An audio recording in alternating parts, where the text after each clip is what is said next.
பல்வேறு சவால்களையும் கடந்து முற்றுப்புள்ளியா படத்தை இந்தியாவில் வெளியிட மத்திய தணிக்கை குழு அனுமதி வழங்கியுள்ளதாக படத்தின் இயக்குனர் ஷெரீன் சேவியர் தெரிவித்துள்ளார். முள்ளிவாய்க்கால் யுத்தமும் அதன் பின்னணி அவலங்களை சொல்லும் திரைப்படமான முற்றுப்புள்ளியா படத்தின் இயக்குனர் ஷெரீன் சேவியர் சென்னை பத்திரிகையாளர் மன்றத்தில் செய்தியாளர்களை இன்று சந்தித்தார். அப்போது பேசிய அவர், இந்தியாவில் முற்றுப்புள்ளியா படம் திரையிட சென்னை திரைப்பட தணிக்கை குழு அனுமதி மறுத்ததாக தெரிவித்தார். ஒரு தமிழன் தன்மானத்தோடு வாழ வேண்டும் என்பதை விளக்கும் வகையிலும் இலங்கையில் நடைபெற்ற உண்மை சம்பவங்களை மையமாக வைத்து முற்றுப்புள்ளியா படம் உருவாக்கப்பட்டதாகவும் தெரிவித்த படத்தின் இயக்குனர் ஷெரீன் சேவியர், பல்வேறு சவால்களையும் கடந்து மத்திய தணிக்கை குழு இப்படத்திற்கு அனுமதி வழங்கியுள்ளதாகவும் அவர் தெரிவித்தார்.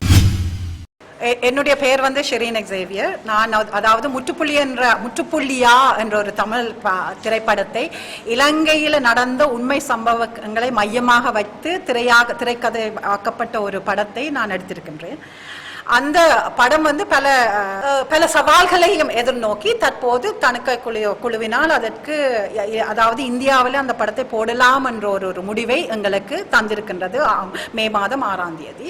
ஆனால் அந்த முதல் அதாவது சென்னையில் உள்ள தணிக்கை குழுக்களால் தடை செய்யப்பட்டு அதுக்கு பிறகு டெல்லியில போய் ட்ரைபியூனலின் மூலமாகத்தான் நாங்கள் இந்த படத்தை இங்கே போடலாம் என்ற ஒரு முடிவுக்கு கொண்டு வந்தாங்க. இந்த படம் என்னன்னா, ஒரு தமிழர் தன்மானத்தோட சுய கௌரவத்தோட வாழ வேணும் என்ற ஒரு ஏக்கத்தை சொல்லுவதுதான் இந்த படத்தின் மையமாகும்.